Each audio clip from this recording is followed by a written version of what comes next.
Welcome back for another helping of Oysters, Clams, and Cockles. I'm your host, Ross Bolen, here as always with your other host, Mr. Barrett Dudley. Barrett, what's good? We're back in the studio for the first time in months! Let's go!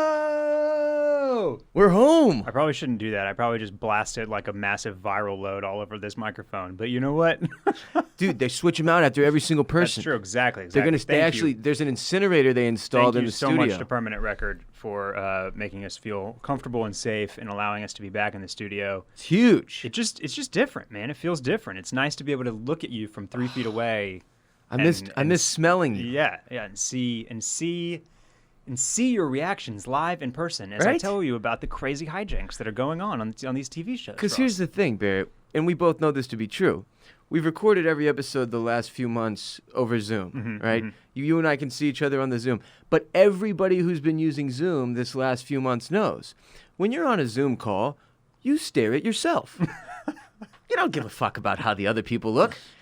It's about you. You do look a lot at, yeah. You spend a lot of time. It's basically like if we were doing this podcast here and right by you was just like a big mirror.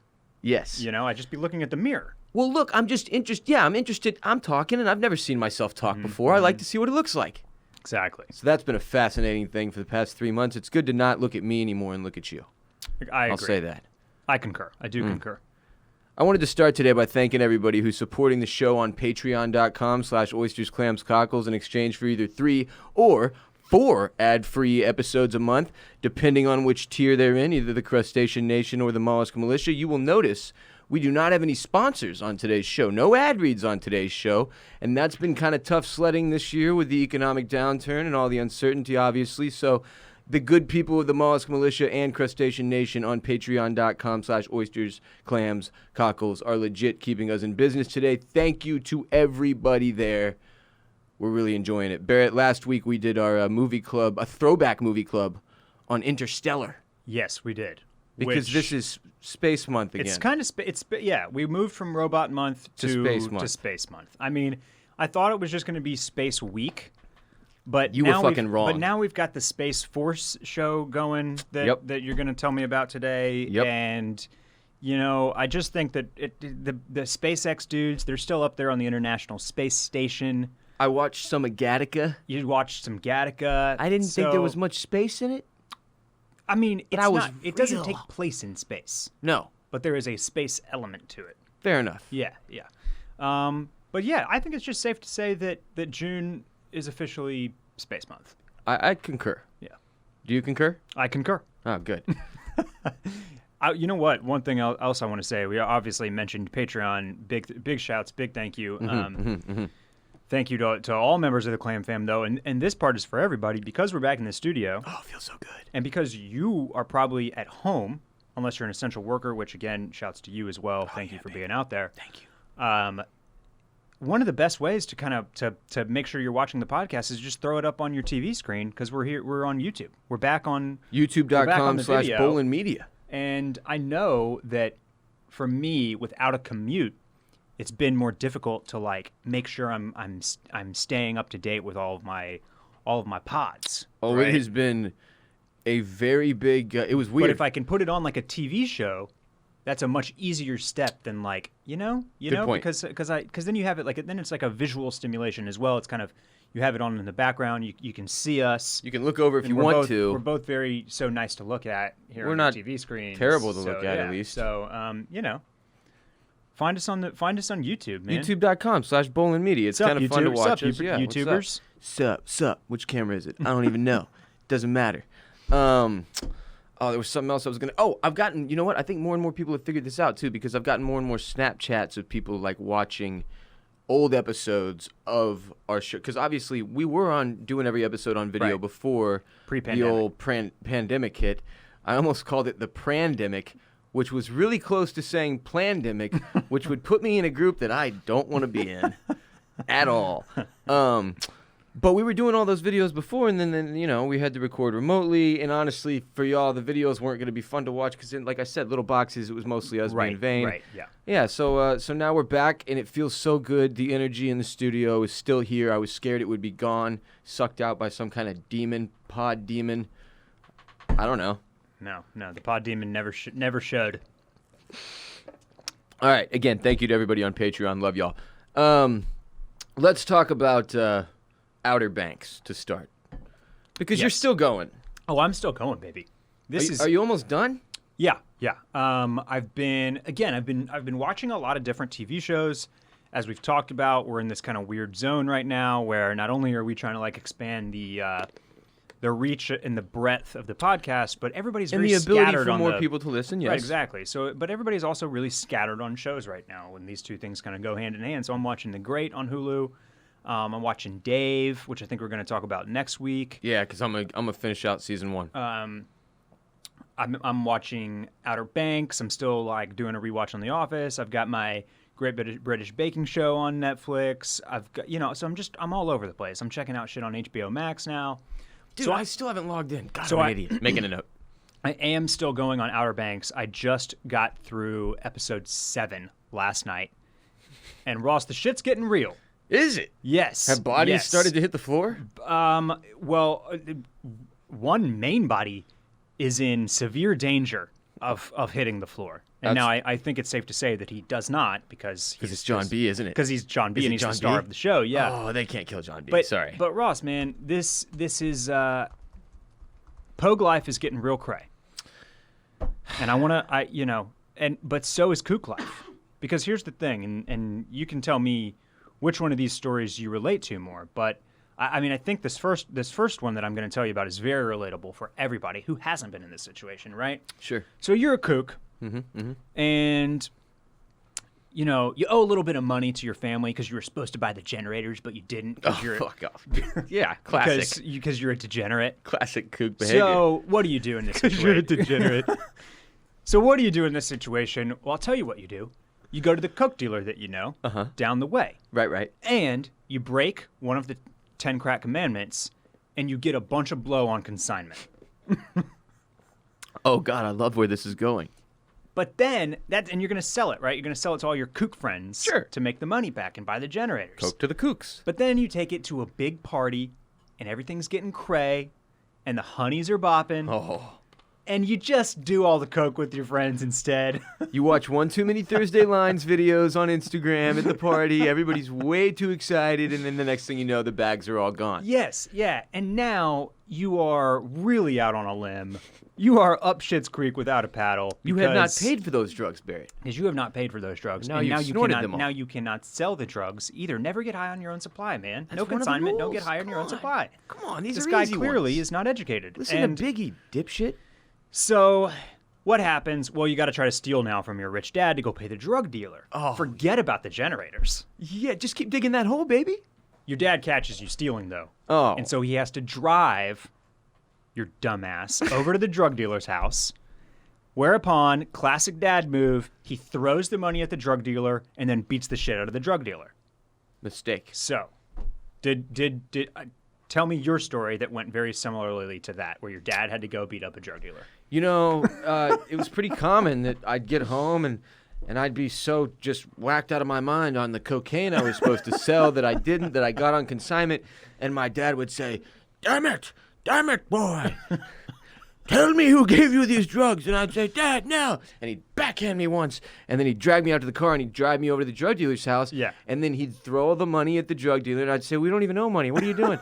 And then he'd beat the shit out of the guy. That happened like 6 or 7 times when I was a kid. Everybody has had that experience. There's almost no recourse for messing with drug dealers. No. That's the thing. No, absolutely never. Nobody's ever seen fucking up a drug dealer backfire. Yeah.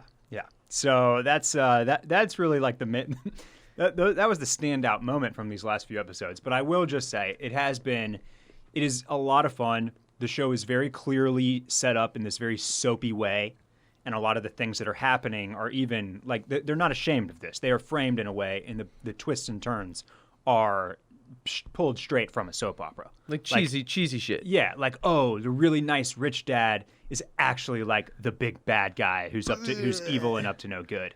Yeah, John there's a B's- reason soap operas have been existing for fucking 40 years, Yeah. Barrett. It's because that shit plays. Yes.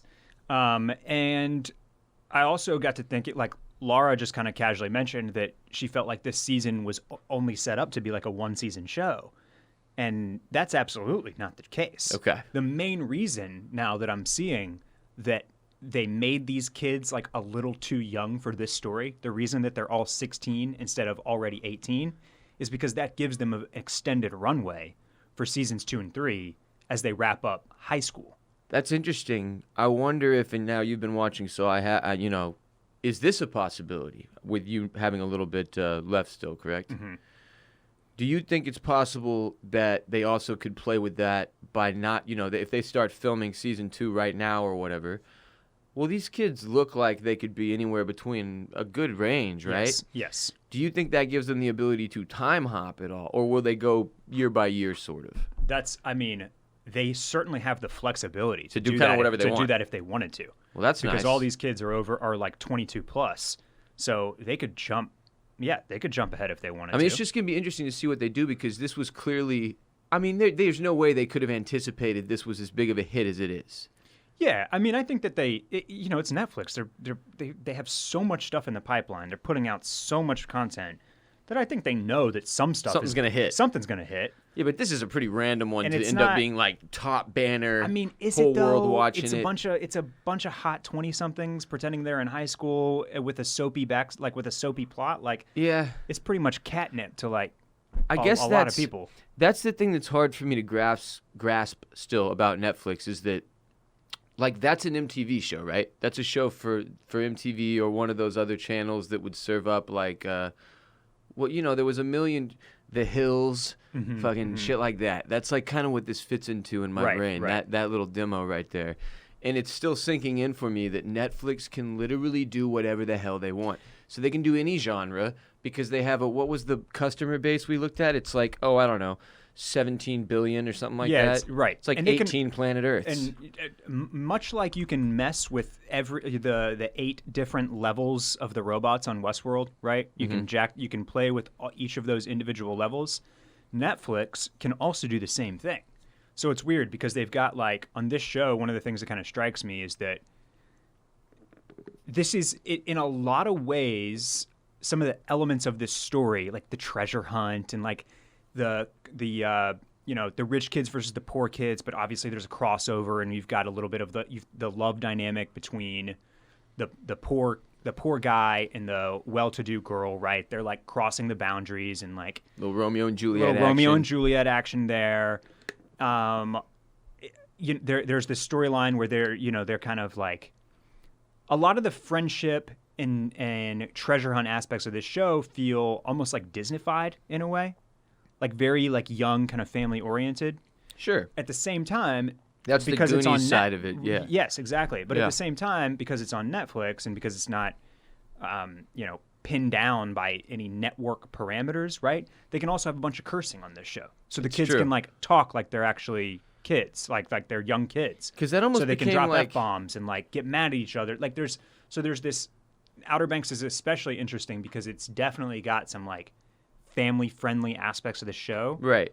But at the same time, they can throw in like the cocaine drug storyline, and they can have they can let the people curse. And so they have a little bit more freedom to kind of like go all over the place like that. Yeah. It's weird you mentioned that because I'd never really thought of this before in that sort of from that angle. But as a kid, there was always moments where we'd find out like, all right, this big badass movie's coming out. Oh, but it's Disney. Like Pirates of the Caribbean was, because you knew going, and I'm not knocking Pirates of the Caribbean 1. I will gladly knock any of the others at some point. They're all fun. I'll watch any of them. I don't give a shit. But most of them aren't good. The first one was great. But going into that movie, you're not going to be seeing anybody get their head chopped off or their fucking guts run out with a sword. It became a detriment to Disney's brand that they had absolutely no ability to go anywhere except family friendly. Right. If you saw the Disney name, and still to this day, for the most There's part, a little bit of that. Yeah. They've broken away. They've been able to do a little more. But if you go see a Disney movie, you're not getting adult gore and violence and sexual material. Yeah. Or even like you're really not even going to get depth. Like intellectual depth either, for the most part. Not really. They'll push that a little bit. They'll give you some stuff. Especially with Pixar. I was just about to say the films that do that best are actually the animated Pixar ones, like the Pixar ones, which is under Disney. So, but you know what I'm saying. Yes, yeah. That Disney tag kind of like tells you that it's not going to be for your family. Yeah, You can come watch. There won't be any really provocative concepts on any of these dials. Now, right? what I'm saying is, I think that was an incredibly valuable piece of the Disney brand For up sure. through the 60s, 70s. These very wholesome generations of Americans. Yeah, they're gone. Now it's just us. It's all the perverts, baby. And they've got to find a way to break away from that, because if they, in my opinion. Well, that's what I'm not a Disney stockholder. That is what Disney has done by buying up properties like Fox and FX. So because they now own those other outlets. Those brands don't hold the power of the Disney fucking logo. Yeah, but Disney will never go away from that. No. Yeah. Disney is family. That's what they stand for. That's what they're always going to be. The best they can do is to include other brands in their umbrella, and those brands have the ability to, like, play with the deeper, darker stuff. Was Walt Disney like a rabid anti-Semite? That was Henry Ford. I don't think Walt Disney was. He was probably something, though. Damn it. fucking what is we talked about this podcast over the weekend, revisionist history of, like, just pretty much everything I learned at this point. I need an episode of, please. Can we get a Walt Disney episode, please?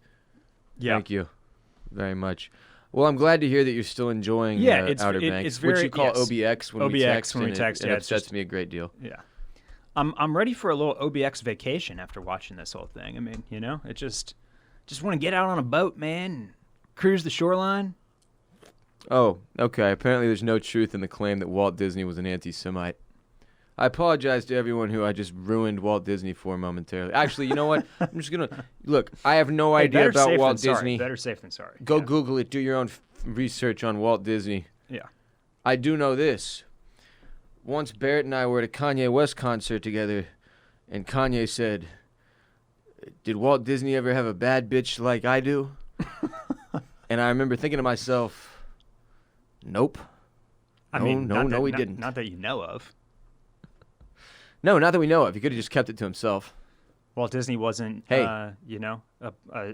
wasn't a celebrity in the 24/7 news media cycle. So. It could be argued, Barrett, in the world where anime and hentai porn and such have become so popular, it could be argued that Walt Disney had more bad bitches than anybody.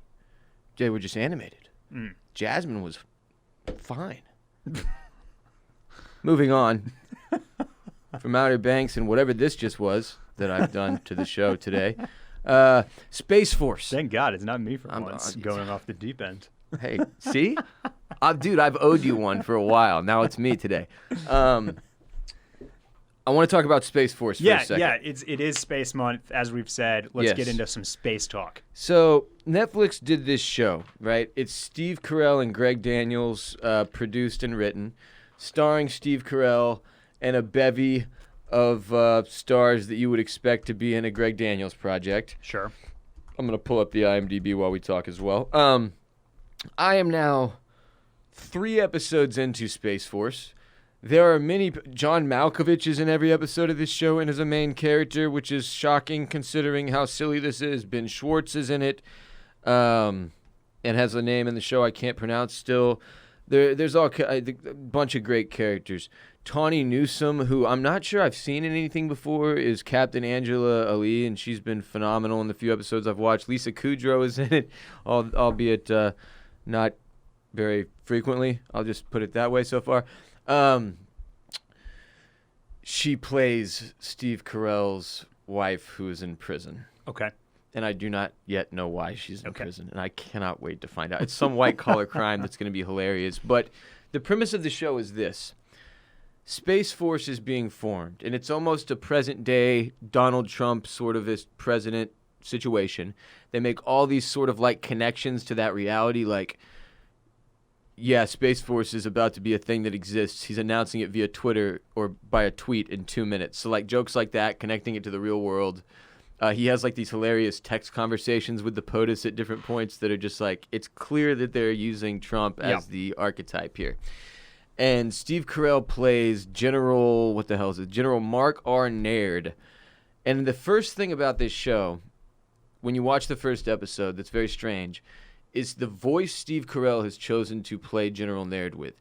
He clearly didn't want to go with his regular voice, and because it's a very Michael Scott-esque type of stupidity this character has. Yep. It's essentially if Michael Scott was a general and was in charge of Space Force. So he couldn't do the same voice, right? And it's a different type of buffoon, don't get me wrong. He's very much making fun of and emulating like a far right-wing general who's very uneducated on the actual facts and things that are going on. And basically his solution for everything is that he wants to bomb it, right? That's the joke. But he does this voice that's like almost like he never clears his voice before recording. Like he doesn't clear his voice before they start rolling. Mm-hmm. So it's almost like a Batman style gravelly, like you need to please clear your voice or have some water type of situation. And so that's the first thing in the first episode that you're like, this is weird and I'm not sure I like it. Then it's very, very, very, very silly. It's stupid as hell. It's one of the dumber things I've ever watched. So after the first episode, you're like, oh my God, this could be incredibly damaging to Steve Carell's career. It's almost that silly to where you're like, what the fuck was that I just watched? Like, I don't even know if it was funny. This is just kind of weird. It's a different type of angle on a show. They don't want... It knows exactly what it is, though, and by episode 3, you're, like, laughing your ass off. And it is one of these things that's like, I'm so thankful for it right now because there's no gravity to it, Barrett. No pun intended. It's just for fun. It's so silly. Yeah. And it's hilarious. So, do you know that reviews of the show have not been friendly? Yeah, it's getting destroyed. Like, destroyed. Yeah. And you would think, for me, a guy that is like on his, I think this is my 4th full rewatch of The Office, big Parks and Rec fan, loved 30 Rock, Community, like all of these, like all of the good NBC network comedies. I love those shows. Yes. So you tell me that Steve Carell and Greg Daniels are getting the band back together for a Netflix show, and like that should be straight up my alley. For me, and I'm guessing for a lot of the people reviewing this show, I don't think that the timing could have been any worse. I don't think that the climate of what is happening in the world could have been any worse for this show to release.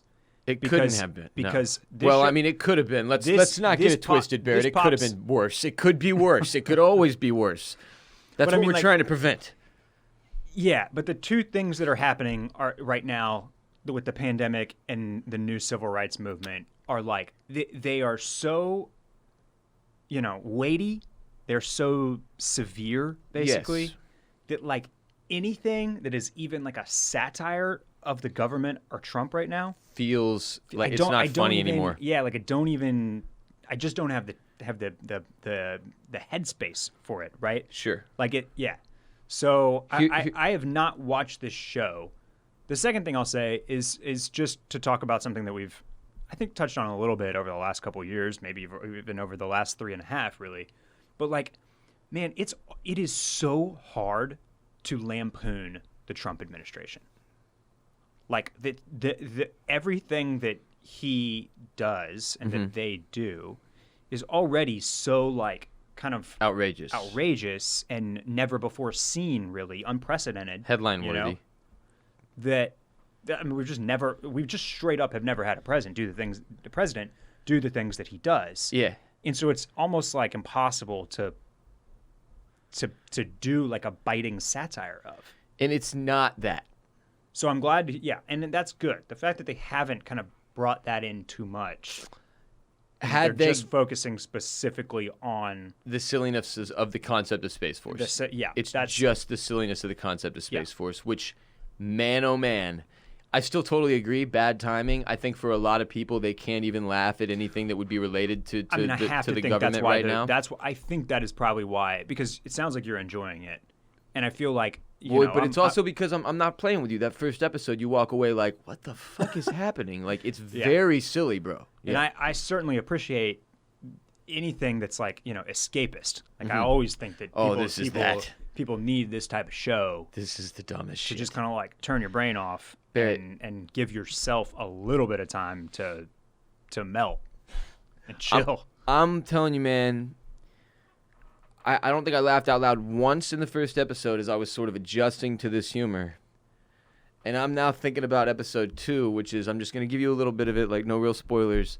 The Chinese, they launched this satellite or some shit, and they're stoked on it. And then a Chinese satellite comes and clips the wings off of it and then flies away, which is funny already and stupid. And you get to watch it, and his reaction is great. That's how episode 1 ends, basically. Spoiler alert. And there's no spoilers to this show because I can't do the jokes. And then so they basically find out they have a chimpanzee up in space that they can try to utilize to attach these wings back onto the satellite that the Chinese clipped off. For 20 minutes of that episode, it is Steve Carell trying to communicate with a chimpanzee who I believe his name is Harold or some shit, and get him to pick up a correct tool and then utilize that tool to fix the satellite flying into space. They find out many things about this chimpanzee's history that you did not expect. It is so fucking funny, dude. Like it's like, yes, it's a little bit because probably I smoke weed before I watch this show, so it's just stoner elements to this being funny to me. But it's nice to have something that's just pure silliness. Mm-hmm. There's like the closest thing they'll come to it getting real is like at the end of an episode, he like sits down at the table with his daughter who's studying for a trigonometry class, and he's reminded like what's really important or something stupid. But then it goes immediately back to like the straight dumbassery the whole time. It's been really, really fun. It's been much needed in terms of not having any weight to it at all. Steve Carell needs to be given more credit than he's being given, and y'all need to give him more. I mean, I get that the timing was shit. Fine. Later down the line, when you feel like it, watch this show, because we look, Steve is a legend. We should respect him as such and know that he would not do something bad, right? I don't think he would. This has his name all over it, man. Right. Yeah. No, and that's the reason why I'll eventually give this show a shot. My wish for Greg Daniels and Steve Carell is that they had chosen any other topic. Sure. Because had this not been government adjacent, I think everybody would be all in on it. Mm. But you know nobody wants to fuck with the government. I totally understand. You see Space Force, and where does your mind go? To Trump. Exactly. So that's just like whether you're a fan, whether you're, I think both sides can laugh at this though. Currently, is what I'm saying. It comes from the angle of like, if you're one of the people who thinks Trump is the dumbest person in the entire world, you will laugh your ass off at this show but if you're on that side, it's like it almost. And that might be why it doesn't play very well right now, because they sort of went for the middle, where it's sort of like, haha, this stupidity's funny. Where like right now everyone's like, the stupidity's not funny anymore. Right. Now it's real. So to that point, yes, bad timing, but I am obviously, as a dude who does this for a living, able to separate the two well enough in my brain to where I'm not like getting upset watching this show. Sure. And man, I've been laughing my dick off. So for those of you who that sounded interesting to, give it a shot and holler at me on social media and let me know what you think. But you have to watch more than one. If you only watch one, I will not listen to your opinion. You've got 2 or 3 under your belt, and then I'll listen to you. It sounds like rule of 3 has worked out well here. Absolutely did. And my mom and aunt who were in town kind of made that happen. Because after the first episode, I was out. I was sort of like, I don't know, man, this is too stupid and weird. And then they were watching the second one, and I kept hearing them cackling. And I was like, this cannot be that funny. Y'all are idiots. And I walked out there and watched like another 20 minutes of it and was dying. So moving on from Space Force. Yes. Barrett and I got to go on a little boys trip this weekend. Yes. Down to Canyon Lake is actually the name of the little town we were in. It's like by New Braunfels, though, right? Right by New Braunfels, yeah. Yeah, we're on the Guadalupe River that goes right into Canyon Lake, I guess, or an offshoot of it or something. And was us and a few of our best high school friends, and technically one of our best high school friends' husbands, who's now in that squad with us.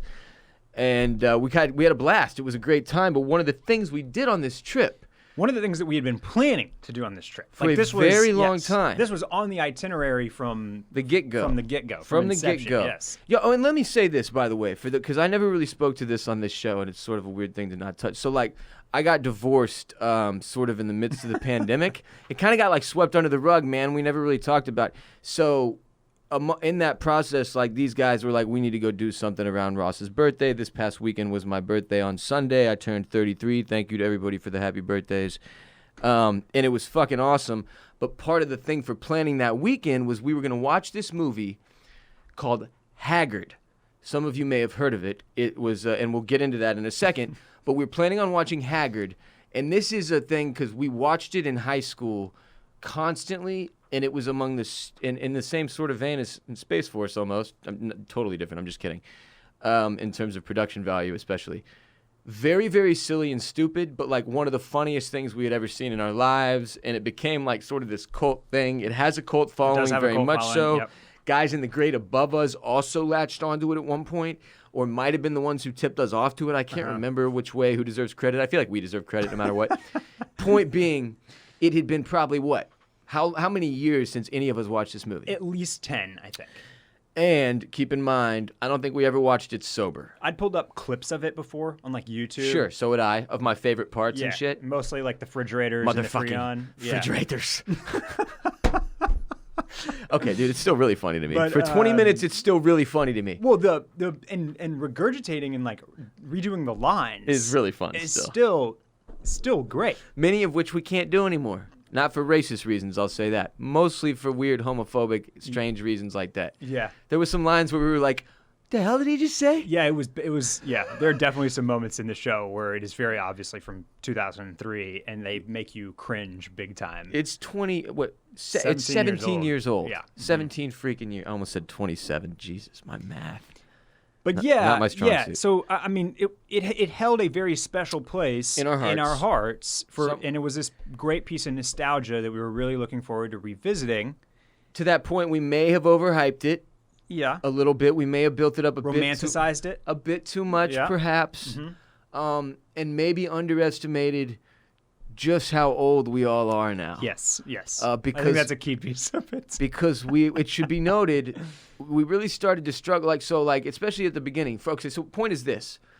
We get there, it's night 2. None of us have very many brain cells left, so this should be the perfect time for this, right? And we put the movie on, Haggard. It's a Bam Margera movie from the guys that did Jackass, right? All those original dudes, but younger. The original CKY guys. Yes.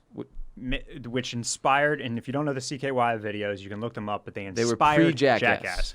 And it's these guys, Bam Margera, Ryan Dunn, Brandon DiCamillo, are like the big three, and then their kind of squad of homies from Westchester, Pennsylvania. Yes. When Jackass bought all of this and created Jackass out of it, they brought in Johnny Knoxville and Steve-O. Those were like a casted member. Like they brought became in part those of the squad guys. as MTV brought in those guys to be part of Jackass. They were not the OG dudes. They were not the OG dudes. But Bam Margera is kind of the OG guy, and he wrote, directed, and starred in this movie, Haggard, from 2003, which I'd have to look at the years. Jackass had maybe had one season by then, one or something like that. And it's interesting, man, that you say he starred in it, because one of the things I noticed, and yes, I would say at the end of the day, Bam is the star of the movie because he spends about 40 minutes of it showing us cutscenes of him skateboarding in slow motion, black and white, and in time-lapse footage mixed with waterfalls, because clearly they didn't have enough shit to work with, because this is we'll get to this in a second.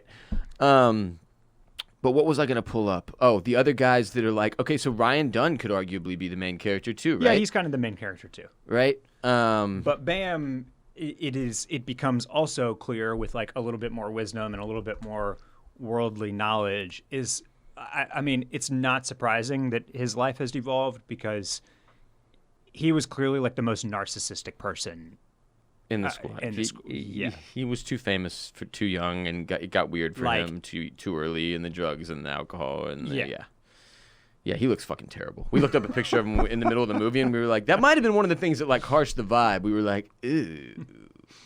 Okay, Brandon DiCamillo though is like kind of the main character for the first 15 minutes for some reason, or at different points too. Anyway, those are the people behind this film, and it is very low budget. It is edited, like Barrett said, written by, directed by, edited by Bam. Yeah. Yeah. And it's essentially the story of Ryan Dunn plays the character of Ryan, and Glorin, his girlfriend, breaks up with him for a guy named Hellboy, who looks exactly like what you would think a guy named Hellboy looks like. And that's the premise for the movie. That guy does not do well with the breakup, and things really spiral from there, and really not much happens. It's mostly silly. But Barrett and I sat down with our friends, and we started watching this movie. It's like 10 o'clock at night. And the first 20 minutes, man, I was laughing a lot. Yeah. And it was like, because it felt good to see it all again, and sort of the setup is so stupid and funny the first 20 minutes. But then somewhere around like the 40-minute mark, I noticed it had been a while since anybody laughed. And I was like, oh, man, did we get too old, or is this like really fucking repetitive? It got really repetitive, bro. It got really repetitive. Yes. Every other scene was him going, Ryan, you got to snap out of it, man, and like slapping him, and then Ryan being like, you got to go to Glorin's house and tape shit to her garage. Smear and all that. Look, and there's a lot of history to this film for us, man. You got to remember. Okay, like the first time we ever watched it in high school, I was such a piece at this point, and I was so high that I had no recollection of seeing the movie. So I, in fact, had to watch it again after all of our friends did for the first time, because I had never seen it in my memory. Also, I mean, just like we were, your mind is so not fully formed when you are 16 and 17 years old. Mm-hmm. Like, these people were, like, we looked up to these dudes, as stupid and as silly as they were. And thank God we turned out okay. On a level of like, they could do whatever they wanted. They had all the money to do whatever they wanted. Yeah. Not on the level of like morals, I guess. I wasn't like, Bam Margera is my idol. But I was like, damn, it's dope. These dudes can literally do whatever they want every day. They're crazy as hell. And so impressionable were some of us, me. Mm-hmm. Like, dude, do you remember when I even adopted like Bam Margera's weird Western Pennsylvania like vowel shapes? Slightly. Like Bam Margera says, like, you are so stupid. Like, he does like that weird like Philly, Pennsylvania thing. Where they swing a vowel around or whatever. Where they do like water. Yeah. Oh, like that is so stupid. It's like this weird, it's like almost California, but it's not because it's East Coast. Okay, fair enough. But like I started doing that. Yeah, fair enough. In the way that I talked for a while. And consciously, subconsciously, I'm not even sure. But now, like, I have admitted to doing that with The Sopranos before, so don't feel bad. That's how much we kind of like were bought into this absurd collection of characters. That's as much as we'll admit to right now, yeah. But yeah, man, it sadly did not hold up the way that we thought it was going to. We had such high hopes. And we had really high hopes. So basically what happened is we hit an awkward point where I was like, oh, fuck, it's been like 10 minutes since anyone said a word. So I was like, I'm going to go outside and like smoke a joint or something. And when I came back, the movie was off.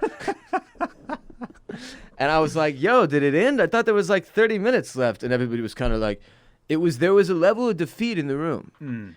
But everyone's like, no, so, we're gonna play poker. It's like it didn't go well. Like we all walked away ashamed. Yeah, and I will also just add though that it's like it also brings an interesting question or an interesting fact basically that of how influenced you can be by a situation and like the surrounding. The surroundings that you're in. Mm-hmm. And so we did sit down to watch this movie, but it was not like a full group force all amped up. We didn't all sit down. We kind of had we had a small resistance within the group. It was a dissenter. Yes. And so the fact that like that chain was broken and we didn't have the full buy-in. Sure. That added to like. It did. It did. You got a weight dragging you down, and that almost like I think forced us to be like, fuck. Everybody on the boat It's not feels that it, man. funny. Yeah, Yeah. yes, we get it. But had we all just kind of, we could have all put the rose-colored glasses on And just gone in. and just gone in and enjoyed it a little bit more. I'll also say this, and I have noticed this to be a contributing factor to how much stupidity you can handle. Two of these gentlemen we were with now have multiple children. That's true. Yeah. They are fathers of daughters and sons. And this is a movie. It's like one of those ones where, like, you're still looking at your kids and you're like, they're going to become teenagers and act like dickheads one day. And this is kind of the worst version of that you're watching on the screen, and it's like, yeah, turn it off. There's some, every once in a while I'll be suggesting something to somebody and I'm like Euphoria was the perfect example of all time. Anybody I spoke to, they're like, what are you watching right now? I'm like, Euphoria, it's phenomenal, one of my favorite things I've ever watched. But you've got kids, so it's not for you. Like, you can't. For real. If you have kids, you cannot watch that show. And there's stuff like that now where I have to, we're at the age where, man, if you got kids, like, I won't suggest certain shit to you because I don't want, you've got enough on your plate. You don't need Ryan Dunn getting stabbed in the eye with a fork and some guy knowing there's a fucking 5 in there somewhere. And this chick talking about getting finger banged by a guy named Hellboy. Hellboy fucking Haggard, man. You don't need that in your life. And motherfucking diamonds. Girlfriends. I am very sad that we did not get all the way to the heavy metal scene. And like You and I got to finish it. The big finale. We got to finish it out by ourselves. And obviously, we're sitting here. And one thing that I am happy about is that saying the lines back and forth to each other, that's not ruined. And I still get those little like bursts of nostalgia and like those fun endorphins of like remembering how stupid you are when you're a kid. Basically. Child. Yeah, just talking about and remembering the movie. So I'm not gonna let our poor experience and the fact that the movie isn't as funny as we remember it, and it didn't hold up, and it wasn't as much fun to like go back and revisit it as we thought it was going to be. I'm not gonna let that ruin the memories, basically. Good. Yeah. I'm with you. So, I concur. But I thought it was like an interesting story about how sometimes, things don't last. Things don't, the things that you thought were the best things in the world just don't hold up, and that's okay.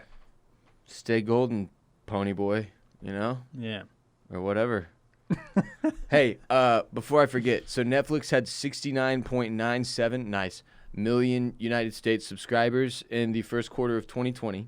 Now, this is why this is important. I'm talking to the Space Force thing here. Mm-hmm. And at the end of 2019, they had 167 million worldwide. Here's what's important to remember about Netflix. Now, think of it this way. You know the dumbass shit Adam Sandler pushes out, Barrett, that we're all like, good God, Adam. And he makes another $300 million, and it turns out it's a wild success because most people are of generally average intelligence and don't care to watch super hardcore TV that makes you think and shit at the end of the day. The easy stuff sells. Yeah, basically. A lot of average Americans just want to sit back, crack a beer, and fucking watch some dumb Adam Sandler shit at the end of the day. Now imagine that executed on a scale that was actually properly well done and funny. That's Space Force. Okay. That's what Steve Carell has. He knows he's playing to a wider audience. He knows he needs to make it an everyman show, watchable for anybody. And it's like you said, I think the only thing really working against it is, first of all, the climate. And that's what I'm saying, man, because like The Office does that too. I think The Office is a fantastic show, but everybody loves The Office. Yeah, like, this isn't The Office, though, That's bro. a universal show. This isn't The Office. It was never. This is, yes. But that's what I'm just saying. He like, wasn't going for that even, okay. though. I mean, this is below that. Gotcha. This is a notch below that. More in the Sandler range, more in the looking at these.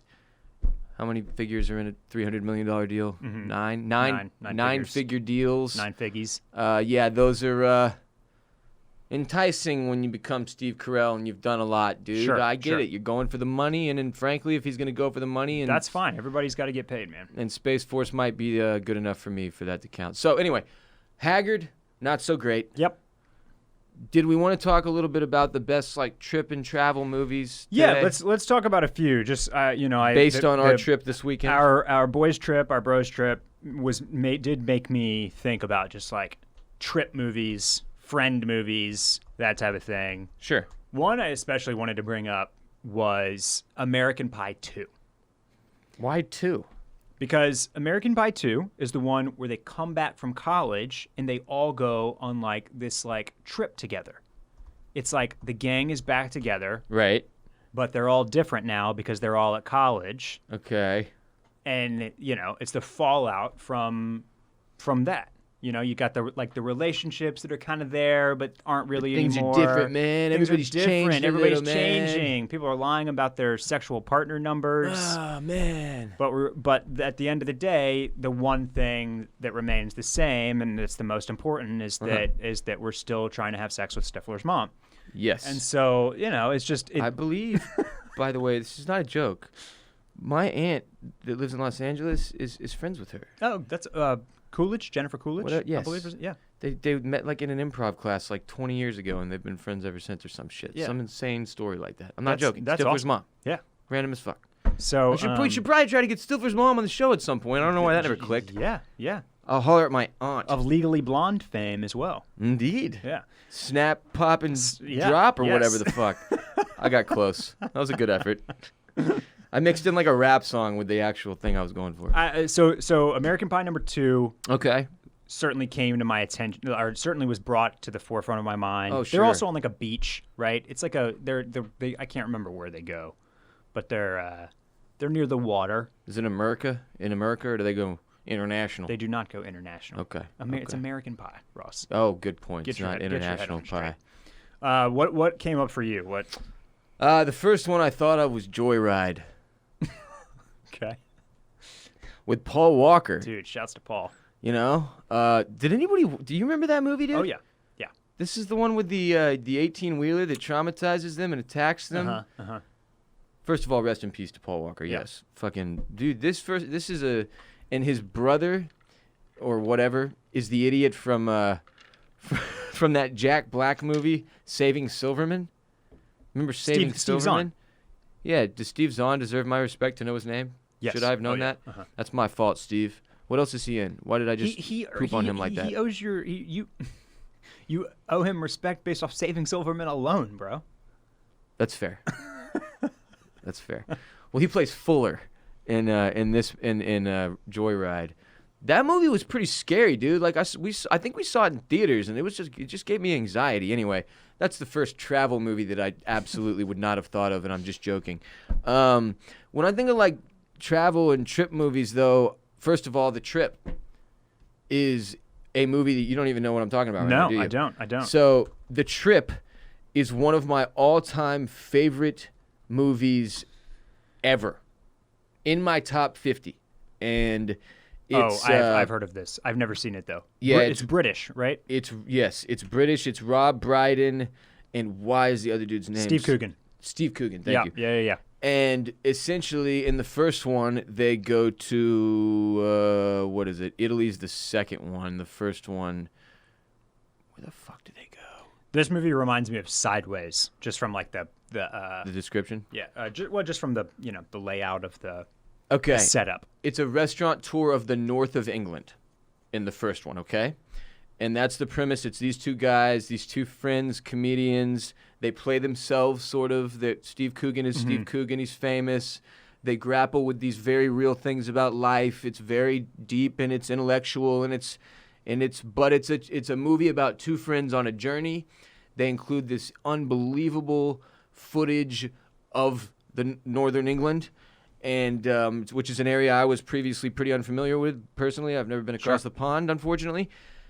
And it's just, dude, it's so funny. Great trip movie. And it's called The Trip, so how could I not include that? Definitely. Well, Also Road Trip. I was just about to say, I see your trip, and I raise you one that's on the road. Road Trip. Loved this as a kid, dude. I'm guessing this one didn't age well. Probably didn't age well either. I feel like anything no. with Tom Green didn't age well. Is that fair to say? Probably, and I'm not positive that anything with Sean William Scott aged well either.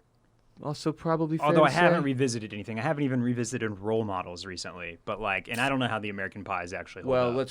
let's be clear. Sean William Scott shooting a dart into Will Ferrell's neck in Old School is still hilarious. There you go. And I'm betting. I believe Old School. I'm sorry. I believe Role Models aged well. Okay. I would All argue right. it did. So then I'm sorry for salting the good name of Sean William Scott. Yeah, let's just say he deserves a small amount of credit. Small That's amount. all. Okay. But Tom Green, definitely. Anything that Tom Green was in And if he's in it now, probably didn't hold up. you don't need to watch it. If Tom is in it now, you don't need to watch it. But I do, man. I just the Boston Austin mix up. The fact that they go down to Austin, to University of Texas, Austin, Massachusetts. Austin, Massachusetts. A lot of quotable lines from that one. Barrett and I watched it when we were in our adolescence, when we were very much like, it's the same kind of thing Outer Banks is selling to younger people than that. It's like that next level of life. You're looking forward to it. Everything that's presented to you about college up to that point is like, all that's going to happen is you're going to party and get laid, and it's going to be the most fun and the easiest thing you've ever done in your life, which was partially correct. But, it's still kind of selling you that dream. And, yeah, this was funny. It was so funny when we were little. I might watch this again at one point just to see just how badly it's aged, because it can't be good. I also think of the vacation movies, man. Yeah, when you talk about vacations and trips, yeah, you gotta go to especially the earlier films here with Vacation and actual European first Vacation, and then a little Vegas bit later Vacation. Vegas Vacation. Yeah. Fear and Loathing in Las Vegas could be argued that's a trip movie. Yeah, I would say that's a hell of a trip. Hell, Barrett, you could argue Tommy Boy is a trip movie, road trip movie. That's Chris Farley and David Spade going across country trying to sling brake pads, baby. No, I hear you. Dumb and Dumber. What the hell? Are most of our favorite movies about taking trips? This is weird. I feel like No trip in Zoolander, really. No, not really. Yeah. Short trip to the gas station that didn't end well. Yeah. Fuck. Rest in peace to those guys, too. What about Weekend at Bernie's?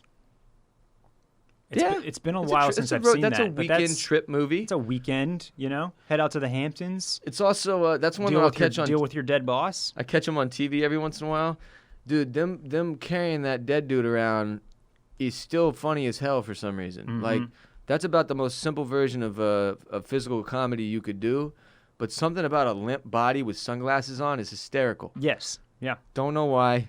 Classic hijinks, man. Just an all-time great gag. Just is. We're gonna leave out so many trip movies. Probably, yeah, but that's okay. That's what the Clam Fam is here for. Yeah, can we just up front say that in this case we're doing it on purpose so that y'all can tell us all your favorite trip movies that we didn't mention, and road trip movies and vacation movies. Throw them at us on the social medias. Twitter, Instagram, at Oysters, Clams, and Cockles, at Oysters, Clams, Cockles. Some of these I haven't seen. I've never seen, I'm looking at a list now. Little Miss Sunshine, I know people like. Have seen it, loved it. Darjeeling Limited. Have seen it, loved it. Thank you for helping me out here. This is going well. Yeah. Does 300 count as a trip movie? No. It does not. No, it doesn't. I really liked 300. Tonight, we die. Is Sideways a trip movie? Which one is that? Yeah, that's what I've just mentioned. I said it's like the trip. Is it's two dudes going on a trip. The wine trip. They go to wine country trip. Yeah, they ruined Merlot. Easy Rider. That's a cross country trip. I've fallen asleep every time I've watched that movie. I don't know what that makes me. Oh, and then of course, Barrett, I don't want to forget my favorite trip movie or road trip movie, and then we'll close for the day. It's called Road Hogs. Have you heard of it? Wild Hogs. That's what it's called. Wild Hogs. My favorite trip movie I've never ever. Seen Wild Hogs, but I know of the movie you speak. Wild Hogs. It was nominated for Best Picture, I believe, back in 2000 odd something, and it stars some of the best talents to ever act on the silver screen. It doesn't matter what its IMDb rating is. Just go watch Wild Hogs. Probably the best movie probably ever made. I think by the end of its run, it'll be above Citizen Kane on the IMDb top 100 list. Dude, so I told you I'm doing an Office rewatch. It's like my chaser show. It's just like the late night show, just quick 20 minutes, right? So I'm towards these later seasons now. And there's one where Michael's nephew comes and is an intern at the office, and it's played by Evan Peters. Oh. So it's really it's a funny, guest star role, but he plays like this young, Oh, he's a real piece of shit. Yeah. Yeah. And at one point he says that he's in his confessional that he's a real film buff. His two favorite movies are Citizen Kane and The Boondock Saints, which is such a good joke because any fake film person knows that like Citizen Kane is widely considered like one of the greatest movies the greatest ever, if movies not the of all greatest. time. Yeah. And in reality, it's like not very watchable. It's not like nobody goes home for the weekend and it's like gotta put on Citizen Kane. No average movie watcher. No. Right. No. So it's just very much like it's like a fake, It's like a fake movie cred. snob, Yes. fake movie snob move. Yeah. Yeah. And then the Boondock Saints, a hilarious addition to say is your other one because it was so like, it was so trendy to like the It's like, Boondock oh, what, Saints. man? You haven't seen the Boondock Saints, That was bro? like the cool indie action movie that you knew about if you knew about cool if you movies. paid attention to cool movies Yes. that nobody saw in theaters. Yeah. Because for whatever reason, that's one that nobody saw in theaters, and then Right. people were like, "Oh, bro, you haven't seen the Boondock Saints? But like I'm so much more cultured than you." Yes. And then you watch the Boondock Saints, and you're like, "Yeah, that was tight, but like, this changed your life, dude." The fuck was the But fuck? I can just picture in college, like the dude in our fraternity who was like all about the Boondock Saints. I know exactly who it is, and it's so perfect. They nailed the two movies for him to say were his favorite films as a film buff. I would like an explanation from someone. We don't have to do it. We're out of time, but somebody needs to explain to us on social media why Boondock Saints was one of those movies where it was like, this was cool to know about. Everybody felt like it was so much better. Look, dude, it's a good movie. Yeah. I mean, don't get me wrong. It's not like it aged poorly. It's a good film. Willem Dafoe's awesome. It's got funny elements to it. The action is tight. It was like an under the radar Snatch to me. Like it had all of the things that like young dudes can get behind. But It's I like would argue that's action-y. disrespectful to Snatch, because Snatch is so much more like, it's a more quality film. Boondock's a little more rough around the edges. It's a little more like, it's not the most well acted thing you've ever seen. It's fucking silly. But Like, I'm saying it's got like what it has in common with Snatch, which is another movie that like was like a good one to say that you liked. Sure. Is gritty, it's violent, but the story was good. Intense elements it had to it. cool characters. organized crime. Organized crime. It was sort of it had the international flavor because it Yeah. took place overseas. Like right, like so it Yeah, just had yeah, all these okay. like. It had all of these Those elements. elements are of- all necessary for one of these movies, yeah, for sure. Yeah, exactly. Huh. And so I feel like Boondock Saints had that. Plus, it had like the church mythology behind it. Yeah, had some religion in there and shit, too. Yeah, really cool action scenes. Look, any movie where you say cool prayers and execute people, Pulp Fiction, Boondock Saints, you're getting in white people's top 5 really easily for some reason. Yeah. Cannot be a good thing about us, So, but it is a thing. Yeah, just you mentioning Citizen Kane just made me think of that. So That was quite the tangent. Maybe one of the best we've ever had. Y'all holler at us on social media with your best trip movies. Remember, support the show on patreon.com/oysters, clams, cockles. Join the Crustacean Nation for just a $5 pledge. Will get you 3 additional ad-free episodes of OCC every single month. And if you're in the Mollusk Militia, for $10, our biggest supporters, we thank you so much for being there. You'll get 4 episodes a month ad-free. Right there on patreon.com/oysters, clams, cockles. The 4th of which is your Mollusk Militia exclusive hotline episode. You know the number. It's right there for you if you're in the Mollusk Militia on patreon.com/oysters, clams, cockles. And y'all can call in about anything and everything you want. The whole 4th episode is driven by your hotline calls about anything we've watched, anything you've watched, anything we've watched in the past, anything you want us to watch in the future. Fill up the hotline. Keep the calls coming in, Mollusk Militia. And thank you to everybody who's on there supporting Barrett and I and the entire Clam fam by making sure this show keeps going long into the future. Follow Barrett and I on social media. Barrett's at Barrett Dudley on Instagram and Twitter. I'm at WR Bolen on Instagram and Twitter and Snapchat. Listen to the Ross Bolen podcast wherever you hear OCC. You can listen to RBP. Check me out on twitch.tv/BossRollin, streaming video games a few times a week and also reading chapters of the book I wrote in 2013 every Sunday at 9 p.m. Central until we finish.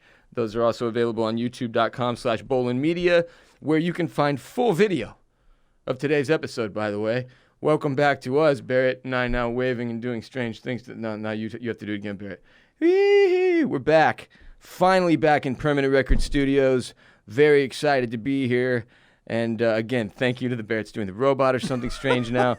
Thank you to Mike and Mariah and Grant and everybody for getting us set up safely in here so that we can come back in and do our thing. and get you all the video that you need. YouTube.com/Bolen Media for full video of every episode of OCC and RBP, and sometimes Twitch stuff too. Also listen to Barrett's podcast, Club Cool. Barrett, you want to speak to Club Cool for a sec? Club Cool, yes. We took last week off just out of respect for what was going on. Just didn't feel right to talk about rampant consumerism. But we will be back this Wednesday to tell you about the best in style and pop culture. Listen to Club Cool wherever you're listening to Oysters, Clams, and Cockles, and you can follow the podcast on Instagram at Club Cool Pod. Yeah. All right. Love y'all. Thanks for being here. Hope you enjoyed today's show.